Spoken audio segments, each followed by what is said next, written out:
Assalamualaikum warahmatullahi wabarakatuh. A'udzu billahi samil alim minasy syaithanir rajim min hamzihi wa nafthihi wa nafthihi. Bismillahirrahmanirrahim. Alhamdulillahilladzi anzala 'ala 'abdihi al-kitaba wa lam yaj'al lahu 'iwaja. Qayyiman liyundhira ba'san shadidan min ladunhu wa yubashshiral mu'minina alladhina ya'maluna as-solihati anna lahum ajran hasana makithina fihi abada wa yundhiral ladhina qalu ittakhadhallahu walada ma lahum bihi min ilmin wala li abaihim kaburat kalimatan takhruju min afwahihim yaquluna illa kadiba fala'allaka baghi'un nafsaka ala atharihim illam yu'minu bihadzal hadithi asafa inna ja'alna ma'al ardi zinatan laha linabluwahum ayyuhum ahsanu amala wa inna laja'iluna ma'alaiha sa'idan juruza am hasibta anna ashabal kahfi warraqimi kanu min ayatina ajaba idh awal fityatu ilal kahfi faqalu rabbana atina min ladunka rahmatan wa hayyi lana min amrina rashada. Allahumma salli ala sayyidina Muhammadin abdika wa nabiyyika wa rasulika an-nabiyil ummi wa ala alihi wa sahbihi wa sallim taslima adada ma ahada bi ilmuka wa khatta bi qalamuka wa ahsa kitabuk wa radallahu an sadatina Abi Bakrin wa Umar wa Uthman wa Ali wa anis sahabati ajma'in wa anit tabi'in wa tabi'ihim bi ihsanin ila yaumiddin. Bismillah wa subhanallah alhamdulillah wa la ilaha illallah wallahu akbar wa la hawla wa la quwwata illa billahil aliyyil azim al-azizil alim adada kulli harfin kutiba wa yuktabu abadal abidin wa daharad dahirin innal huda hudallah yahdi ya alim ya khabir ya mubin yahdi ihdina yahdi ihdina yahdi ihdina Allahumma aftah alaina futuhal arifin faqihna fid din wa alimna at-ta'wil wa at-tathbit Rabbi yasir wa la tu'assir ya karim Rabbi tammim bi khair Rabbi zidni ilma Allahumma inni istawda'tuka ma 'allamtanihi fardudhu ilayya inda hajati wa la tunsinihi ya rabbal alamin Rabbi shrah li sadri wa yassir li amri wahlul 'uqdatam min lisani yafqahu qawli subhanaka la ilma lana illa ma 'allamtana innaka antal alimul hakim amma ba'du. Faqala ta'ala fi kitabil aziz wa la taqulanna li syai'in inni fa'ilun dhalika ghada illa ayyasha Allah wa dhkur rabbaka idha nasita wa qul asa ay yahdiyani rabbi li aqraba min hadha rasyada.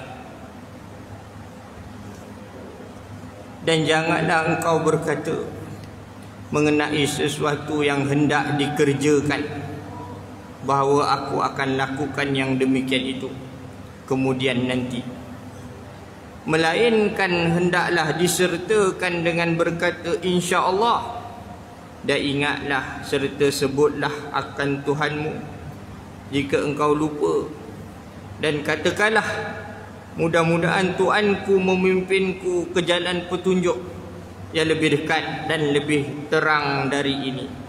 Sadaqallahul azim. Kita sambung huraian surah Al-Kahfi ayat 23 hingga 24. Hadirin hadirat muslimin muslimat, mudah-mudahan pada pagi ini kita mendapat keberkatan, rahmah, hidayah, inayah, taufik, bimbingan daripada Allah Subhanahu wa ta'ala. Firman-Nya, wala taqulanna li syai'in inni fa'ilun dhalika ghada, dan janganlah engkau berkata mengenai sesuatu yang hendak dikerjakan bahawa aku akan lakukan yang demikian itu kemudian nanti. Ini uslub bahasa Quran. Kalau ada satu arahan sebagainya, kita menjawab, aku akan buat nanti. Aku akan buat nanti. Nantilah buat. Ini bahasa mudah lah kita buat. Kemudianlah nanti buat. Ini bahasa yang biasa kita bercakap dalam nak melaksanakan satu tugasan, satu kerja. Maka ni uslub Al-Quran yang sangat cantik. Inni fa'ilun dzalika ghada. Sesungguhnya aku akan lakukan esok nanti. Kemudian nanti. Bila-bila nantilah buat. Ini biasa kita guna. Melalui ayat 23 ini, riwayat dari Ibnu Mardawai. Riwayat Ibnu Mardawai dari Ibnu Abbas berhubung kata-kata perkataan dan mereka tinggal di dalam gua, berkait dengan penduduk penghuni Ashabul Kahfi yang tinggal dalam gua. Lalu seorang bertanya ke Nabi SAW, wahai Rasulullah, tahun atau bulan tempoh dia duduk dalam gua tu, tahun atau bulan? Lalu Allah turunkan ayat beritahu 300 tahun dan ditambah 9 tahun. Maknanya 309 tahun. Ibnu Jarir meriwayatkannya juga dari Ad-Dhahak. Ibnu Mardawai juga meriwayatkan dari Ibnu Abbas bahawa Nabi SAW mengeluarkan sebuah sumpah, kemudian setelah berlalu 40 hari maka Allah turunkan ayat ini. Ini satu sumpah, lalu turun ayat ini nak mendidik, nak mengajar Nabi SAW. Ini disebut dalam Asbabun Nuzul oleh Jalaluddin As-Sayuti, Imam Jalaluddin As-Sayuti. Maknanya bangsa Arab lah biasanya suka berjanji. Kita biasa dengar orang Arab ni suka berjanji. Dia suka wallahi, wallahi, dia tak buat pun. Wallahi, watallahi. Orang Arab dia perangai dia begitu. Orang Melayu ni dia sopan sikit. Dia, saya tak janjilah, gitu. Tapi Islam mengajar kepada kita untuk melaksanakan suatu perkara itu mesti dengan diikat, dengan dipanggil dengan perjanjian. Tetapi walau perjanjian itu mesti diletakkan sesuatu itu kehendak dari Allah Subhanahu wa ta'ala, bukan sekadar janji. Janji ni maknanya kita nak laksanakan tugas tersebut. Tetapi ada perkara yang kadang-kadang menjadi batu penghalang. Batu penghalang. Jadi bila berlaku suatu batu penghalang ni sudah tentu itu berkait dengan qada dan qadar, ketentuan Allah Subhanahu wa ta'ala. Di mana dalam ayat ini menurut Imam Ibnu Katsir, Allah Subhanahu wa ta'ala memberi petunjuk kepada Rasulnya Muhammad sallallahu alaihi wasallam tentang etika atau kita panggil disiplin. Disiplin apabila hendak mengerjakan sesuatu yang telah ditekadkannya, diazamkannya di masa mendatang. Cara disiplin, kita nak buat suatu pekerjaan di masa akan datang yang kita tekad nak buat, kita azam sungguh nak buat. Allah ajar disiplinnya, etikanya, caranya, hendaklah ia mengembalikan perkara tersebut kepada kehendak Allah Subhanahu wa ta'ala. Kembalikan kepada kehendak Allah, yang mana Allah Tuhan yang mengetahui perkara yang ghaib, perkara yang tersembunyi. Sama ada perkara yang telah lalu, perkara masa kini, apatah lagi, atau perkara yang akan terjadi, akan berlaku. Semua di bawah kekuasaan Allah, Tuhan yang maha mengetahui segala perkara ghaib yang tersembunyi. Allah Tuhan yang maha mengetahui apa yang terjadi, apa yang akan terjadi, dan mengetahui apa yang tidak akan terjadi pun Allah tahu. Semua di bawah pengetahuan Allah. Seandainya terjadi, bagaimana akibatnya Allah maha mengetahui. Di mana dijelas pada kita dalam riwayat Sahihain, As-Sahihain Al-Bukhari dan Muslim, dari Abu Hurairah, dari Rasulullah sallallahu alaihi wasallam, yang telah bersabda bahawa baginda Nabi Sulaiman bin Nabi Daud, Nabi Sulaiman ibnu Nabi Daud alaihi wassalam, pernah mengatakan, sesungguhnya aku akan melakukan penggiliran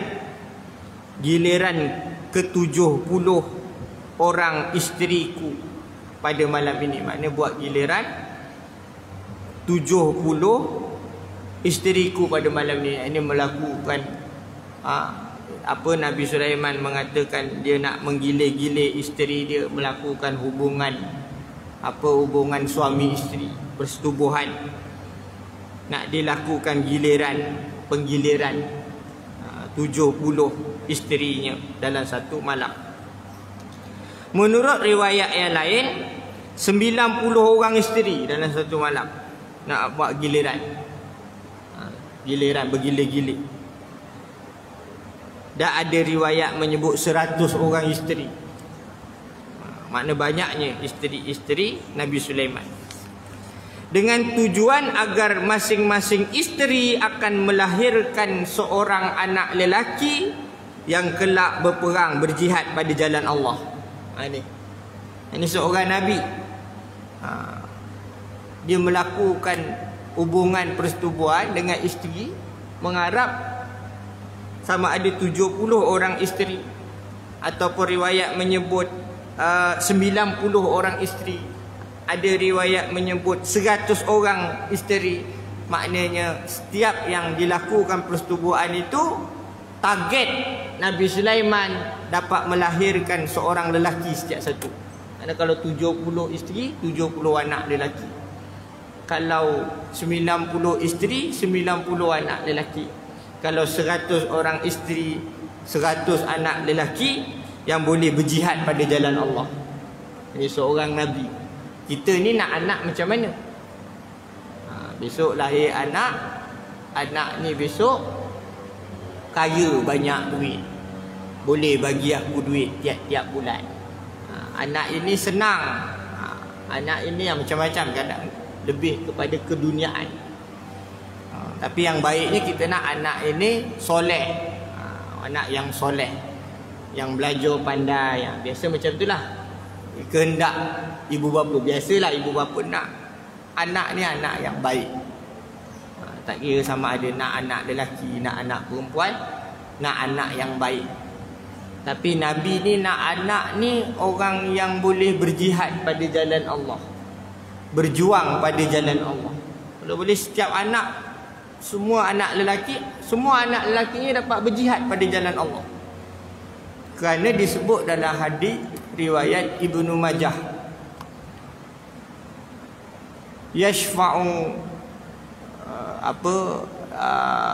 yashfa'u yaumal qiyamah, yang beri syafaat di hari kiamat, yang boleh beri syafaat di hari kiamat. Al-anbiya wal ulama wasyuhada. 3. Pertama yang boleh beri syafaat para nabi. Pertama Nabi Muhammad lah boleh beri syafaat kepada seluruh umat. Yang kedua yang boleh beri syafaat para alim ulama, yang boleh beri syafaat kepada anak-anak murid. yang belajar sebagainya. Yang ketiga yang boleh beri syafaat, yang Allah beri para syuhada, orang yang mati syahid. Ini orang yang mati dalam memperjuangkan agama Allah. Jadi sesuai permintaan ini, nak anak tu dia besok boleh beri syafaat kepada kita kalau anak tu hidupnya menegakkan agama Allah, memperjuangkan agama Allah. Sama ada memperjuangkan agama Allah di medan peperangan, berhadapan dengan musuh, menjaga perbatasan, menjaga keselamatan negara sebagainya, ataupun mereka berdakwah, mengajak orang kepada agama, lalu mati dalam perjuangan agama Allah, menegakkan agama Allah. Maka kesan daripada anak itu menyelamatkan kita besok di hari akhirat. Dapat syafaat pertolongan, dapat bela kita. Syafaat maksudnya dia besok boleh diberi tugas, boleh bela kita. Ibarat bahasanya kalau dekat dunia ni peguam bela, ada peguam bela ni dia bela orang. Tapi dia bela ni belum tentu dapat atau tidak. Tapi peguam bela di hari akhirat besok tentu dengan pembelaannya kita dapat, kita ni dibela. Itu syafaat. Terutama syafaat Muhammad sallallahu alaihi wasallam itu sudah tentu. Nabi-nabi itu sudah tentu. Tapi al-ulama, asy-syuhada ni Nabi sallallahu alaihi wasallam jelaskan begitu. Jadi dengan tujuan itu agar masing-masing isteri Nabi Sulaiman boleh lahirkan anak, berjuang pada jalan Allah. Kalau 70, 70 lah. Kalau 90, 90 lah. Kalau 100, 100 lah. Maka dikatakan kepada baginda Nabi Sulaiman, yang menurut riwayat lain, malaikat mengatakan kepadanya, katakanlah insya-Allah. Sebut insya-Allah. InsyaAllah, moga Allah kendaki. Bahasa mudahnya, moga Allah kendaki. Semoga Allah kendaki. Semua di dalam perkara yang menurut ketentuan Allah. Tetapi baginda Nabi Sulaiman tak indah dengan kata-kata malaikat itu. Baginda Nabi Sulaiman membuat giliran bersetubuh terhadap isteri-isterinya. Dan ternyata tiada satu pun isteri-isterinya yang mengandung dari kalangan mereka, kecuali hanya seorang isteri yang melahirkan anak. Seorang aja. Target banyak, setiap satu punya seorang aja. Sebab kalimah insya-Allah tu tak diucapkan. Jadi setelah menceritakan kisah itu, baginda sallallahu alaihi wasallam bersabda, "Wallazi nafsi biyadihi law qala insyaallah lam yahnath wa kana darkan li hajatihi." Wa fi riwayatin wala qatalu fi sabilillahi fursanan ajma'un. Kata Nabi sallallahu alaihi wasallam, demi Tuhan yang jiwaku berada di dalam genggaman kekuasaannya, seandainya dia mengucapkan insya-Allah, jika Allah kehendaki, jika Allah kehendaki, semoga Allah kehendaki, jika Allah kehendaki, dia tidak akan melanggar sumpahnya dan akan meraih apa yang diinginkan. Ini kelebihan insya-Allah. Dengan sebut insya-Allah, maknanya bila orang kita insya-Allah juga, tapi hati tak nak buat. Maksud kita kata insya-Allah ni hati nak buat, azam nak buat, baru sesuai dengan insya-Allah. Biasanya azam nak buat disertakan insya-Allah, apa yang dihajati akan dapat. Bahkan akan dapat lebih baik dari itu, akan dapat. Bukan kata insya-Allah lah, tapi hati tak nak. Orang kita dia nak insya-Allah ni sebagai backup, dia tak nak buat. Bukan. Tapi insya-Allah dia memang dia nak buat. Insya-Allah nak buat. Tapi adab kita kata insya-Allah. Insya-Allah, ucap insya-Allah, dia tidak akan melanggar sumpahnya dan akan meraih apa yang dia inginkannya. Dalam riwayat yang lain disebut, sesungguhnya mereka anak-anaknya akan berperang di jalan Allah, semuanya dengan menunggang kuda berperang. Kalau disebut insya-Allah, akan semua isterinya akan lahirkan anak. Tapi ini suatu kisah yang mengajar mendidik.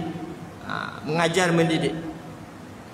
Jadi dalam permulaan surah ini telah disebutkan latar belakang penyebab turunnya ayat ini, iaitu dalam perbahasan sabda Nabi sallallahu alaihi wasallam ketika ditanya mengenai kisah para pemuda penghuni gua, iaitu sabda Nabi sallallahu alaihi wasallam mengatakan, esok aku menjawab pertanyaan kamu. Ini kisahnya. Bila sahabat tanya, kisah Ashabul Kahfi ni kisah macam mana?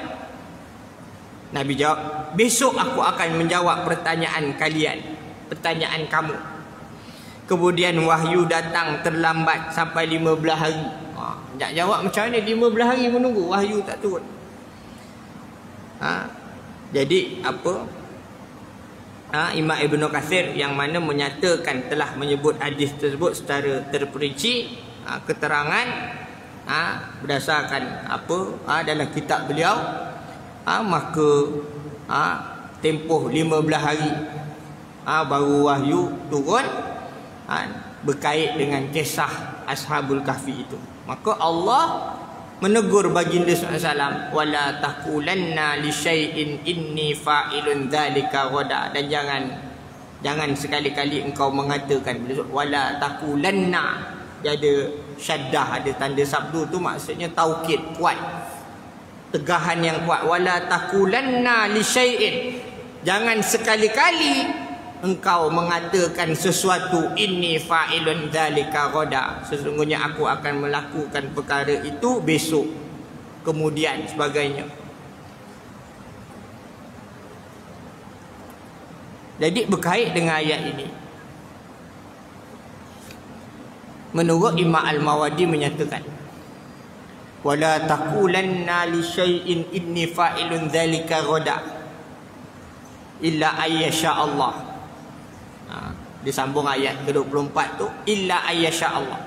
Wala taqulanna li syai'in inni fa'ilun dzalika ghada illa ayyasha Allah. Dan jangan sekali-kali kamu mengatakan sesuatu, sesungguhnya aku akan melakukan demikian itu esok hari, melainkan mengucapkan jika Allah kehendaki, moga Allah kehendaki.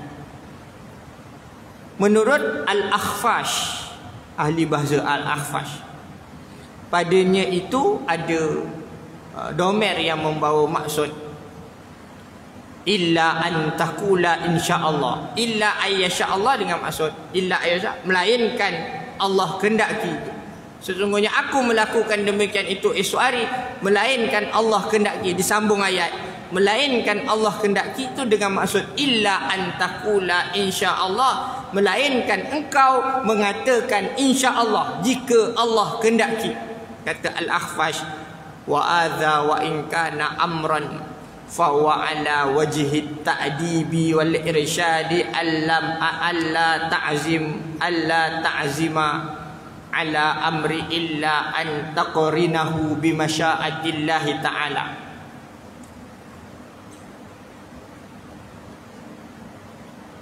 Dan ini, perkara ini, walaupun urusan itu walaupun ada urusan itu yang dikatakan sesungguhnya aku melakukan itu esok hari,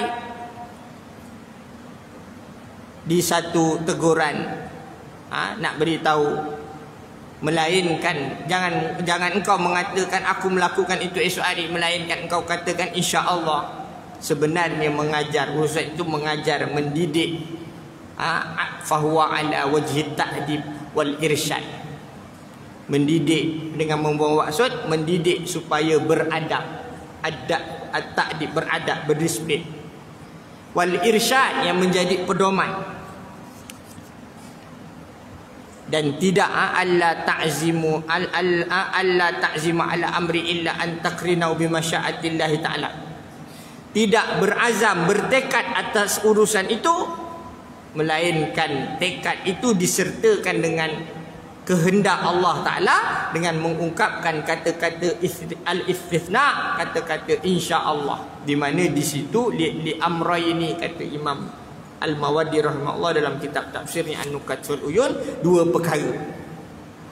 ahaduhuma annal azma rubbama sadda'an bimani fayasiru fi wa'di mukhlafan wa fi qawli kadhiban qala Musa alaihi salam satajiduni insyaallah sabiran walam yasbir walam yakun kadhiban liwujudil istithna fi kalamihi. Pertama, tekad itu, azam itu barangkali menghalang darinya dengan yang menegah, lalu menjadikan perjanjian itu diubah menjadi suatu ucapan dusta. Kita tekad dalam suatu perkara tapi tak menyerah kepada Allah Ta'ala, boleh jadi perbuatan yang kita letakkan, janji yang kita letakkan menjadi suatu janji yang dusta, yang tak dapat kita laksanakan. Nabi Musa AS, Allah rakam dalam Quran menyebut satajiduni insyaallahu sabiran. Kelak engkau dapati aku insyaallah termasuk orang yang sabar. Ini berkait dengan kisah baginda Nabi Musa berhadapan dengan baginda Nabi Khadir alaihi salam. Disebut dalam ayat ini nak beritahu walam yasbir walam yakun kadhiban liwujudil istithna'i fi kalamihi. Jika Nabi Musa tak bersabar, jika Nabi Musa tidak bersabar, tidak dikira dusta kerana kewujudan perkataan dalam kata-katanya al-istithna. Artinya bila kita kata insya-Allah akan engkau dapati wahai Khadir alaihissalam, jika Allah kehendaki aku di kalangan, aku termasuk orang yang sabar. Disebut insya-Allah. Jadi adakah Nabi Musa dapat bersabar? Tak sabarlah. Dalam peristiwa dengan Nabi Khadir itu, Nabi Musa tak sabar. Jadi tak sabar Nabi Musa itu tidak dikira dusta. Kerana apa? Kerana ada diletak di situ insya-Allah. Dengan syarat dia berazam dalam perkara yang nak dibuat. Tapi kalau awal-awal dia dah memang tak nak buat, guna insya-Allah nak sedapkan orang, itu tidak. Sebab tu biasa orang tanya, insya-Allah Ustaz, insya-Allah nak buat ke tidak? Tanya balik. Bila sebut insya-Allah ni kita berjanji juga sebenarnya. Berjanji nak buat. Tapi kalau tak berjaya buat, baru dimaafkan. Tapi kalau awal-awal memang tak nak buat dah, guna saja insya-Allah. Itu tak kena pada maksud sebenar insya-Allah. Maknanya insya-Allah atas tekad kita. Dalam pada masa yang sama kita tak menggunakan kalimah-kalimah, perkataan-perkataan sumpah wallahi sebagainya. Sebab kalau langgar sumpah itu dia jadi kena bayar kafarah pula. Athani, maksud yang kedua menurut Imam, dua perkara yang kedua menurut Imam Al-Mawardi, idza'an liqudratillah, idza'an liqudratillahi ta'ala wa innahu mudabbirun fi af'alihi bima'unatillahi wa qudratihi. Perkataan insya-Allah ini juga mengajar kita menjadi orang yang tunduk, patuh. Tunduk, serah diri, rendah diri kepada kekuasaan Allah Ta'ala. Bila kita sebut insya-Allah, kita melihat kepada tunduk patuh kita, rendahnya kita, hinanya kita di sisi Allah Subhanahu Wa Ta'ala. Ini dengan kekuasaan Allah Subhanahu Wa Ta'ala. Sesungguhnya Allah Tuhan yang maha mentadbir, mengurus dengan sifat af'al, maha melakukan. Allah fa'alun lima yurid, Allah maha melakukan apa saja yang dia kehendaki. Semua itu dengan pertolongan Allah, semua itu dengan kekuasaannya. Imam Al-Mawardi menambah al-thalith, yang ketiga. Imam Al-Mawardi tambah yang ketiga dengan maksudnya juga yahtassu biyaminihi in halaf wa huwa sukutul kafarah anhu idza hanitha. Mengkhususkan akan suatu sumpah, jika melanggar sumpah itu menjadikan gugur kafarahnya. Apabila dia tidak dapat melaksanakan, apabila memungkiri akan janji tersebut, maka dia tidak memerlukan kafarah. Kenapa? kerana dia berjanji dengan kalimah insya-Allah, dengan syarat dia memang bertekad, berazam untuk melaksanakan itu. Di mana dalam ayat 23 ini Allah sebut sewaktu kaum musyrikin mengajukan 3 pertanyaan kepada baginda Nabi Muhammad sallallahu alaihi wasallam di atas apa saranan dari pendeta-pendeta Yahudi di Madinah yang berkait tentang Ashabul Kahfi, berkait tentang Zulkarnain dan berkait tentang ruh. Dia cantik. Surah Al-Kahfi ni kita panggil dengan namanya apa surah yang kita memberitahu tentang fitnah-fitnah. Kalau baca surah Al-Kahfi ni nak ngelak fitnah. Fitnah hari ni macam-macam. Dalam surah Al-Kahfi dinyatakan berkait Ashabul Kahfi, di situ dipanggil dengan fitnah agama. Fitnah agama. Apa yang dikata fitnah agama? Ashabul Kahfi ni nyorok dalam gua demi nak menyelamatkan akidah mereka. Nyorok dalam gua nak selamatkan akidah. Ini dipanggil dengan nama fitnah agama. Takut berlaku fitnah agama, nak selamat diri. Nyorok dalam gua. Ada di situ dipanggil dengan fitnah ilmu. Fitnah ilmu. Ada ilmu tapi jadi fitnah dengan ilmu tu. Hari ni orang ramai, orang cerdik, intelek sebagainya. Cerdik, ramai ilmu. Ulama itu lagi banyak ilmu, lagi rasa takut dengan Allah, lagi banyak pengetahuannya, lagi rasa tak tahu. Bukan lagi banyak ilmu, lagi rasa tahu. Lagi kita belajar, lagi luas sangat ilmu Allah. Kerdil aku. Makin kita banyak pengetahuan, rasa makin kerdil. Makin luas sangat, tak habis. Ilmu Allah tak habis. Sangat banyak. Fitnah ilmu. Berkait kisah Nabi Khadir dan Nabi Musa alaihissalam. Di situ juga ada fitnah yang berhubung dengan kekuasaan, kerajaan. Yang berkait dengan kisah Zulkarnain. Zulkarnain ini di antara raja yang beriman, pemerintah yang beriman, yang berkuasa. Ini berkait dengan fitnah kekuasaan, fitnah kerajaan. Ini sebab orang berkait dengan kuasa ni, nafsu kuasa ni berbanding nafsu lain. Ada nafsu syahwat wanita lelaki, ada nafsu harta benda, nak kaya, nak senang. Bila kita senang, kita kaya orang. Ni berlaku di zaman hari ni. Teknologi tanpa sempadan. Orang pakai gadget, anak-anak pakai gadget. Sampai hari ni berlaku ibu bapa yang tak kisah pendidikan anak, pengetahuan anak, ilmu. Dia tak kisah pada anak itu. Kenapa? Kalau anak belajar pandai ke Menara Gading, masuk universiti, pandai macam mana pun, besok keluar daripada Menara Gading, keluar daripada universiti, nak cari kerja payah. Akhirnya yang tak belajar pandai, tak ada pendidikan, masuk pandai bisnes. Hari ni apa, main TikTok lah, main apalah. Kalau orang buat video rakaman, live ke, hari ni yang orang tengok apa? Kalau buat kuih makan, orang suka tengok. Sebab orang semua cari nak buat asam pedas muar. Duduk Kedah sana, Kelantan ke apa, asam pedas muar, asam pedas muar. Dia tengok internet, dia tengok YouTube, like lagi, apa semua. Nak buat apa? Buat benda-benda yang pelik, buat aksi-aksi pelik, aksi-aksi jahil. Orang suka tengok, di view berapa ramai ni. Tapi berhubung dengan pengajian-pengajian ilmu, mengajak orang kepada Allah, mengajak kepada agama, dia view tak berapa banyak sangat. Dia tak berapa banyak.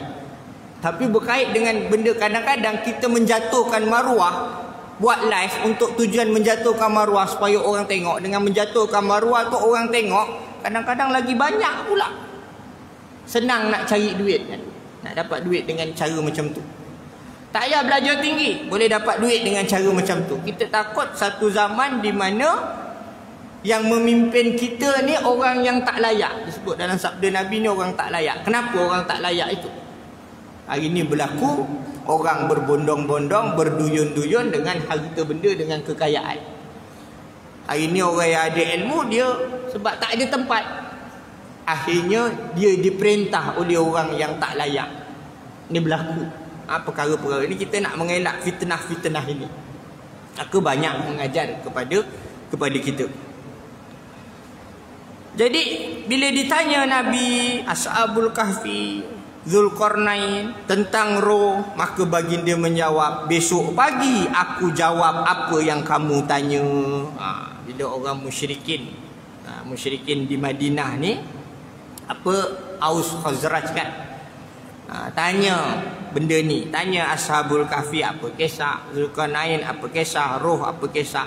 Macam mana? Sebab apa puak musyrikin ni tanya? Sebab mereka dapat perkhabaran daripada ahli kitab. Ada di situ Bani Qainuqa, Bani An-Nadir, Bani Quraidah. Cerita-cerita perkhabaran itu ada. Oleh kerana ajaran yang Nabi SAW bawa ni ajaran Samawi, ada kitabnya, Quran. Adapun mereka yang ahli kitab, asalnya Samawi lah agama Islam, tapi jadi Yahudi, jadi Nasrani, Kristian. Tapi kitab mereka dari kitab Samawi, kitab Taurat, kitab Injil. Terdapat kisah-kisah itu. Kisah Ashabul Kahfi, kisah Zulkarnain, kisah-kisah roh. Walaupun termasuk banyak cerita-cerita yang melirik-lirik Israeliat. Israel ni cerita yang ditambah, ditukuk tambah. Jadi sudah tentu seorang Nabi, seorang Rasul ini Allah beri wahyu. Tahulah cerita ni. Tapi bila ditanya, dia mesti tunggu wahyu. Esok aku jawab pertanyaan kamu ni. Kata kat orang musyrikin itu. Lalu baginda tidak menyebut dalam perkataannya ucapan insya-Allah sebelum mengakhiri kisah Ashabul Kahfi. Dalam ayat ini Allah Subhanahu wa taala mengingatkan Rasulnya supaya baginda tidak mengucapkan kata janji atau suatu pernyataan untuk suatu pekerjaan, perbuatan dengan pasti, dengan berkata besok pagi aku buat,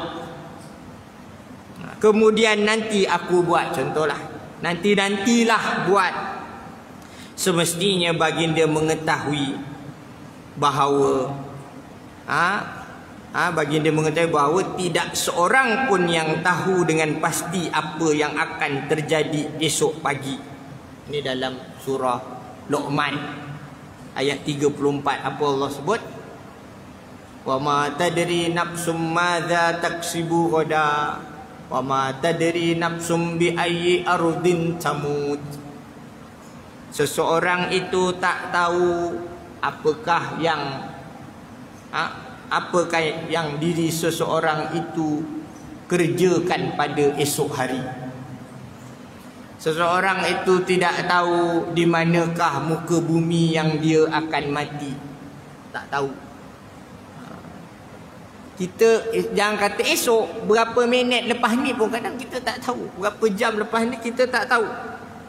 Semua di bawah pengetahuan Allah Subhanahu wa taala.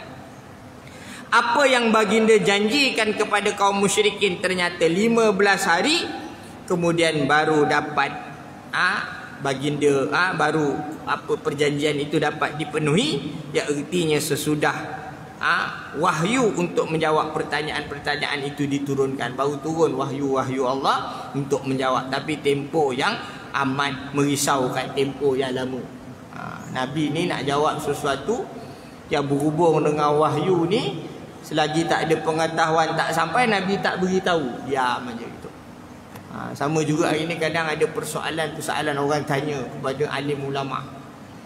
Alim ulama ni bukan bila ditanya terus jawab, bila tanya terus jawab, bila tanya terus jawab.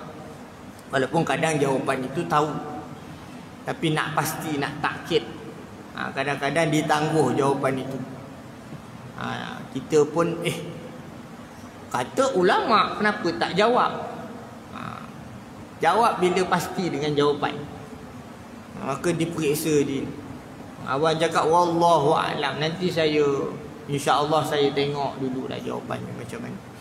kepastiannya macam mana? Takkan simple je tak boleh jawab. Ulama apa ni? Tak, ulama tak macam tu. Ulama dia kalau dia tak tahu, dia wallahu alam. Tu baru ulama. Wallahu alam. Kemudian dia cari, baru dia cari lah jawapan dia. Ini dia. Ini kita kena faham. Kemudian firman-Nya lagi, illa ayyasha Allah wa dhkur rabbaka idza nasita wa qul asa ay yahdiyani rabbi li aqraba min hadza rasyada. Melainkan hendaklah disertakan dengan berkata insya-Allah. Dan ingatlah serta sebutlah akan Tuhanmu jika engkau lupa, dan katakanlah mudah-mudahan Tuhanku memimpinku ke jalan petunjuk yang lebih hampir dan lebih terang dari ini.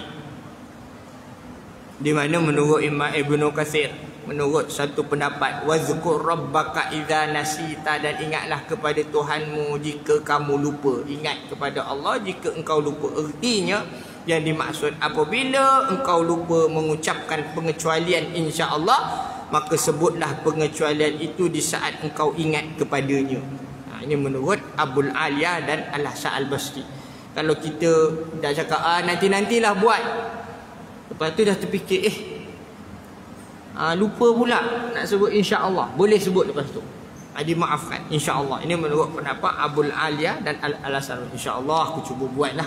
Kita tekad diri kita begitu. Dalam satu riwayat dari Mujahid, dari Ibnu Abbas, berkait dengan seorang lelaki yang bersumpah bahawa ia boleh mengucapkan insya-Allah sekalipun dalam jarak 1 tahun lamanya.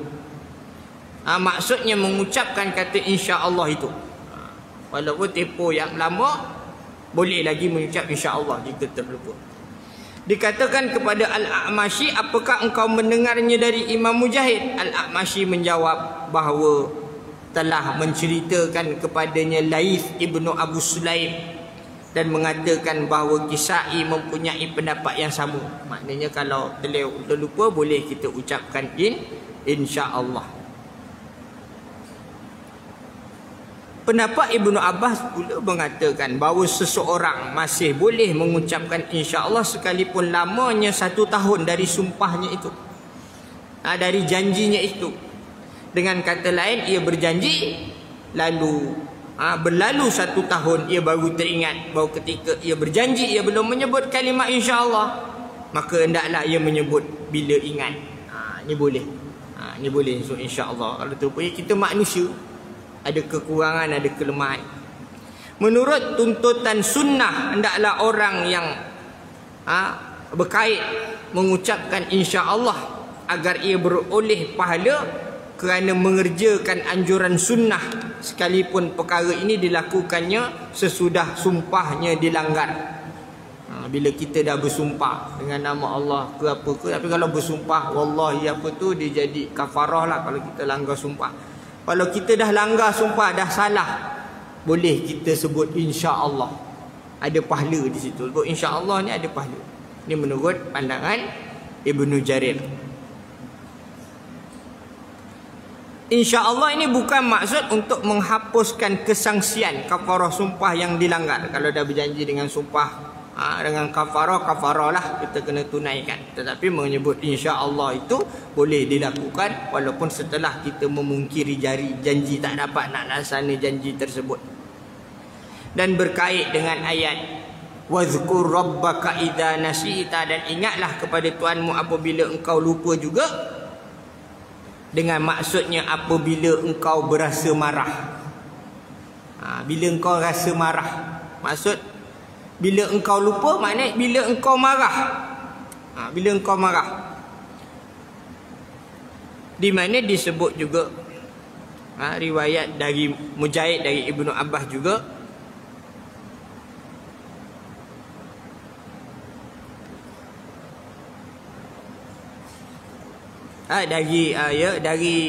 dari Imam At-Tabrani, dari Imam At-Tabrani, jika kamu lupa mengucapkan kalimah insya-Allah, maka sebutlah kalimah itu jika kamu ingat. Kemudian Ibnu Abbas mengatakan bahawa perkara ini hanya khusus bagi Rasulullah. Nak kata Ibnu Abbas ini khusus pada Rasulullah, sebab teguran kepada Nabi SAW. Tidak diperbolehkan bagi seorang pun dari kita mengucapkan kalimat insya-Allah ini kecuali bila berkait langsung dengan sumpahnya, yakni tidak ada jarak pemisah. Ini menurut Ibnu Abbas. Tapi kita mengambil pandangan, ya bila kita lupa, kita ingat balik, kita sebut insya-Allah itu, pandangan itu yang lebih baik. Di mana dijelas kepada kita juga dalam ayat ini, ayat yang mengatakan ingatlah Tuhanmu apabila engkau lupa. Dalam satu takwilan lain, tafsiran lain, melalui ayat ini Allah memberikan petunjuk kepada seseorang yang lupa akan sesuatu dalam percakapannya, agar ia mengingati Allah Subhanahu wa taala, kerana sesungguhnya lupa itu bersumber dari syaitan. Bila kita bercakap lupa, ada satu maklumat kita lupa, tengah cakap lupa, kan biasa berlaku. Lupa itu syaitan lah. Maka jalannya ingat Allah, seperti yang disebut oleh pemuda yang menemani baginda Nabi Musa, yang disifatkan Allah melalui firman-Nya dalam surah Al-Kahfi ayat 63, wa ma ansanihu illa syaitanu an azkurah, dan tidak adalah yang melupakan aku untuk menceritakannya kecuali syaitan. Ya, artinya sedangkan mengingati Allah itu dapat mengusir syaitan. Apabila syaitan telah pergi, maka lenyaplah lupa itu. Lupa ni syaitan. Jadi zikrullah atau ingat Allah adalah penyebab bagi sedarnya ingatannya dari keterlupaan. Kerana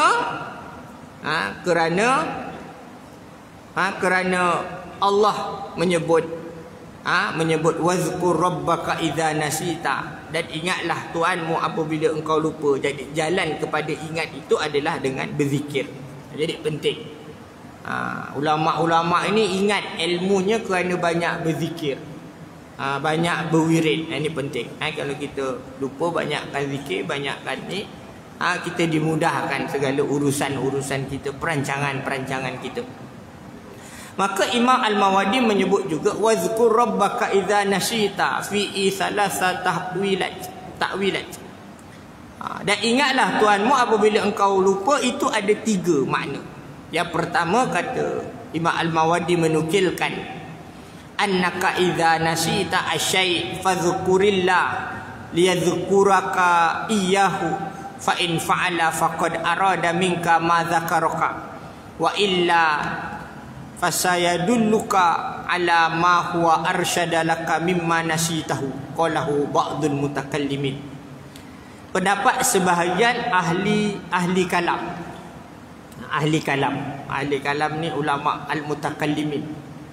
Bila sebut golongan al-mutakallimin, ahli kalam ni, jangan kita faham ahli kalam ni mesti orang falsafah Yunani, Greek itu. Ahli kalam ni terdiri juga di kalangan ahli kalam ni ulama-ulama. Contoh ahli falsafah, jangan kita faham ahli falsafah ni barat saja. Ada di kalangan ahli falsafah Islam. Ini dia. Ahli kalam ni siapa? Ulama ahli kalam antaranya adalah kita yang di negeri Johor, kita belajar tauhid sifat 20 tu daripada ulama kalam lah tu.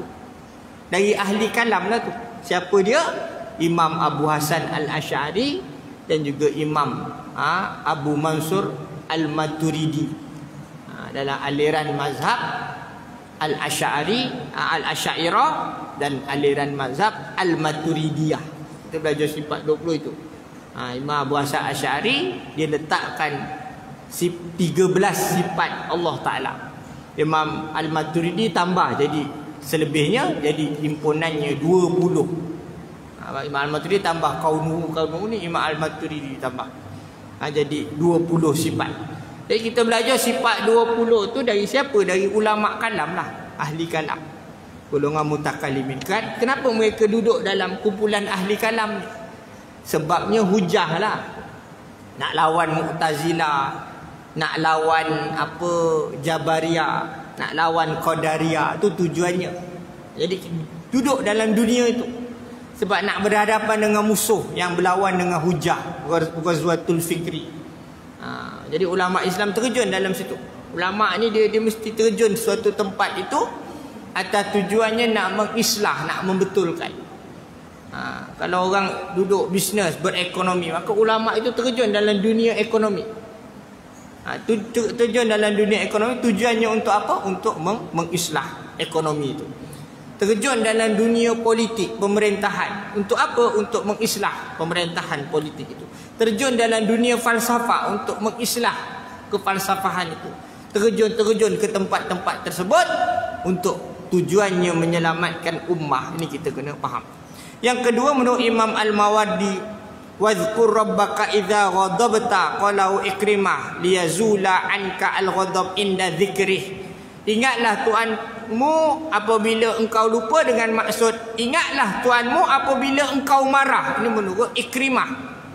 Kerana sifat marah itu menyebabkan engkau lupa. Ataupun juga sifat marah dapat dihilangkan dengan mengingati Allah. Sifat marah dapat dihilangkan dengan mengingati Allah Subhanahu wa taala. Kerana marah ni syaitan. Sebab tu Nabi pesan, Nabi sebut 3 kali, la taghdab, la taghdab, la taghdab. Jangan marah, jangan marah, jangan marah. Ini berkait dengan emosi manusia. Yang ketiga, wadhkur rabbaka idza nasita, menurut Imam Al-Mawardi, al-istisna bi masyiatillahi fi yaminika. Ingatlah Tuhanmu apabila engkau lupa, dengan menyebut insya-Allah. Bila engkau berjanji sesuatu itu engkau lupa mengucapkan, maka engkau ucapkanlah insya-Allah. Ataupun walaupun perjanjian itu kamu tak dapat laksanakan, kalau kamu ingat sebutlah, tak jadi masalah. Selanjutnya firmannya lagi, wa qul asa ayyahdiyani rabbi la aqraba min adza rasyada. Dan katakanlah mudah-mudahan Tuhanku akan memberiku petunjuk kepada yang lebih dekat kebenarannya daripada ini. Ya, artinya apabila kamu ditanya tentang sesuatu yang kamu tak tahu, maka mintalah kepada Allah jawapannya dan mohonlah kepadanya dengan segenap jiwa ragamu, wahai Muhammad, agar dia memberimu taufik ke jalan yang benar dan diberi petunjuk jawapannya. Menurut pendapat lain yang menafsirkan ayat ini, di mana kita sama sekali bila ada suatu perkara-perkara yang barangkali kita sulit dan sebagainya, maka pergi penting kita minta petunjuk kepada Allah. Dalam ajaran kita ada dipanggil dengan namanya solat sunat istikharah. Solat sunat istikharah ni mohon petunjuk kalau kita sulit dalam perkara-perkara. Macam contoh jodoh ni okey ke tidak, solat sunat istikharah.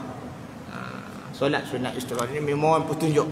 Setelah kita berazam merancang buat kajian selidik ni dan soal jodoh. Begitu juga dalam apa-apa saja keputusan-keputusan hal-hal keduniaan yang sangat sulit, maka kita mohon petunjuk daripada Allah Subhanahu wa taala. Jadi berkait dengan ayat ini, Imam Al-Mawardi menyebut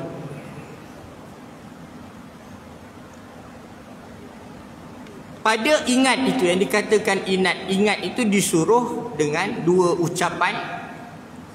Ahaduhuma annahuma dzakara'u fi baqiyatil ayah wa qul asa ayyahdiyani rabbi la aqraba min hadza rasyada, li aqraba min hadza rasyada. Dan katakanlah mudah-mudahan Tuhanku akan memberiku petunjuk kepada yang lebih dekat kebenarannya daripada ini. Maknanya ucapan ini dilakukan atas tujuan kita ingat kepada Allah. Itu satu. Yang kedua, annahu qaul insyaallah alladzi kana nasyahu inda yaminihi. Yang kedua, ucapkanlah insyaallah yang mana kita lupa pada sumpah kita, maka ucapkanlah insya-Allah. Itu 2. Satu, bila dikatakan ingat Allah jika kita lupa, ucaplah mudah-mudahan Allah memberi petunjuk kepadaku li aqraba min adza rasyada, supaya lebih dekat kebenarannya daripada ini. Itu ucapan. Yang kedua, kita ucapkanlah insya-Allah. Itu bermaksud kita ingat kepada Allah Subhanahu wa taala. Kemudian Imam Al-Mawardi menambah waqtalabu fi thubutil istithna' ba'dal yamin ala khamsa aqawil. Mereka ulama itu berbeza pendapat pada menetapkan kalimah al-istithna' setelah sumpah atas 5 perkara. Yang pertama, annahu yasi'u al-istithna' bi'a ila sanah fayakun kal istithna' bi'a ma'al yamin fi sukutil kafara wa la yasih ba'da sanah. Kalau Ibnu Abbas, pendapat Ibnu Abbas mengatakan sah ucapan istisna walaupun tempoh sampai setahun. Maka seperti juga istisna ucapan insya-Allah itu bila disertakan semasa kita berjanji, maka gugur kafarah, tak dikenakan kafarah. Maknanya perjanjian yang kita gunakan insya-Allah, bukan kita gunakan wallahi. Di sini tidak dikira sah sesudah setahun itu. Maknanya pada masa yang sama berlaku itu, kita sebut insya-Allah pada tempoh itu. Tetapi kalau tempoh setahun baru kita ucap insya-Allah, itu pun diizinkan oleh syarak. Kemudian Al-Hasan dan Atta mengatakan sah istisna insya-Allah itu di majlis sumpah janji kita, dan tidak sah semasa bukan di dalam majlis sumpah kita. Maknanya berlaku akad sumpah itu yang dikatakan sah itu semasa itu. Setelah itu dah tak sah ucapan insya-Allah. Ini Al-Hasan Atta. Cuma kita nak sebut selepas itu sebenarnya tak jadi masalah juga. Yang ketiga, sah ucapan istisna dengan tanpa mengambil kalam selain itu. Artinya tiada sumpahan demi nama wallahi apa sebagainya, baru sah istisna. Dan yang keempat, istisna itu yang dekat dari masa, dengan masanya, yang masanya munasabah. Kalau berapa minit terlajak sikit, masanya munasabah kita sebut insya-Allah tu boleh lagi. Tapi kalau dah tempoh yang lama, istisna itu tidak dikira. Menurut pendapat mazhab Maliki dan mazhab kita Asy-Syafi'i rahimahumullah, tidak sah istisna melainkan berkait dengan suatu perjanjian yang memang kita berazam untuk melaksanakan. Itu dia. Maknanya bukan insya-Allah sekadar untuk main-main macam tu, tak nak buat. Tapi insya-Allah itu memang kita ada satu yang dipanggil keazaman. Jadi ayat ini menerangkan bahawa jawapan Nabi terhadap pertanyaan orang-orang musyrik Mekah hendaklah disertakan dengan kata-kata insya-Allah, yang artinya jika Allah izinkan. Sebab ada kemungkinan seseorang akan meninggal dunia sebelum hari esok itu datang, dan barangkali ada suatu halangan sehingga dia tidak dapat mengerjakan apa yang diucapkannya itu. Bila mana dia menyertainya dengan kata insya-Allah, tentulah dia tidak dipandang pendusta dalam janjinya. Sekira seseorang terlupa mengucapkan kata-kata insya-Allah dalam janjinya, hendaklah dia mengucapkan kalimat itu sewaktu dia teringat bila saja. Sebagai contoh, pernah baginda sallallahu alaihi wasallam mengucapkan kata insya-Allah setelah dia ingat, sebagaimana yang diriwayatkan oleh Abu Daud bahawa baginda mengucapkan demi Allah pasti akan memerangi kaum Quraisy. Kemudian baginda diam, lalu Nabi berkata insya-Allah. Maknanya bila Nabi kata pasti akan serang kaum Quraisy Mekah yang jahat ni, Nabi diam. Lepas tu Nabi kata insya-Allah boleh kalau teringat.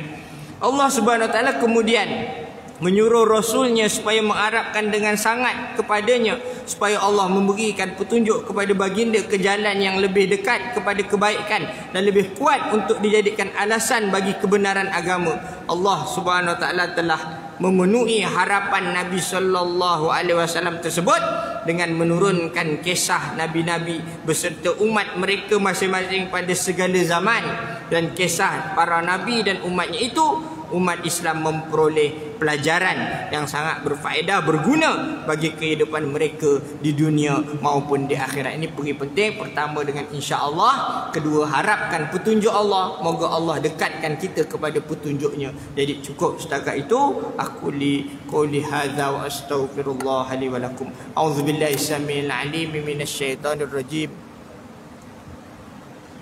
أعوذ بالله السميع العليم من الشيطان الرجيم من همزه ونفخه ونفثه بسم الله الرحمن الرحيم الحمد لله رب العالمين والصلاة والسلام على أشرف الأنبياء والمرسلين وعلى آله وصحبه أجمعين اللهم إنك تعلم أن هذه القلوب قد اجتمعت على محبتك والتقت على طاعتك وتوحدت على دعوتك وتعهدت على نصرة شريعتك فوثق اللهم رابطتها وأدمدها واهدها سبلها واملأها بنورك الذي لا يخبو واشرح صدورها بفيض الإيمان بك وجميل التوكل عليك وأحيا بمعرفتك ومن الشهادة في سبيلك إنك نعم المولى ونعم النصير اللهم آمين اللهم آمين اللهم آمين اللهم أعنا على ذكرك وشكرك وحسن عبادتك اللهم أحينا بحياة العلماء العاملين وأمتنا بموت الشهداء واحشرنا في زمرة الأولياء وادخلنا الجنة مع النبيين والصديقين والشهداء والصالحين وحسن أولئك رفيقا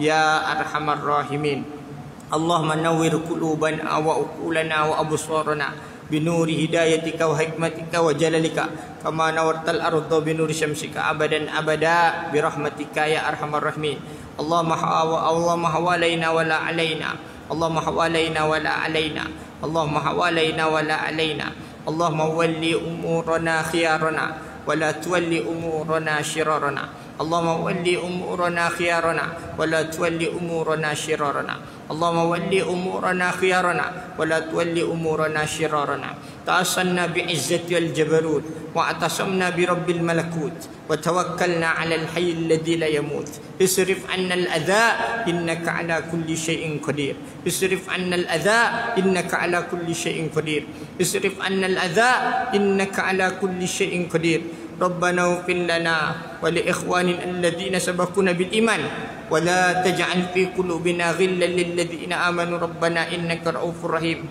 ربنا اغفر لنا ذنوبنا وإسرافنا في أمرنا وثبت أقدامنا وانصرنا على القوم الكافرين ربنا اجعلنا مقيم الصلاة من ذريتنا ربنا وتقبل دعاء ربنا هب لنا من أزواجنا وذرياتنا قرة أعين واجعلنا للمتقين إماما ربنا ظلمنا أنفسنا وإن لم تغفر لنا وترحمنا لنكونن من الخاسرين ربنا لا تزغ قلوبنا بعد إذ هديتنا وهب لنا من لدنك رحمة إنك أنت الوهاب ربنا آتنا من لدنك رحمة وهيئ لنا من أمرنا رشدا اللهم اختم لنا بحسن الخاتمة ولا تختم علينا بسوء الخاتمة ربنا آتنا في الدنيا حسنة وفي الآخرة حسنة وقنا عذاب النار وصلى الله على سيدنا محمد وعلى آله وصحبه وسلم سبحان ربك رب العزة عما يصفون وسلام على المرسلين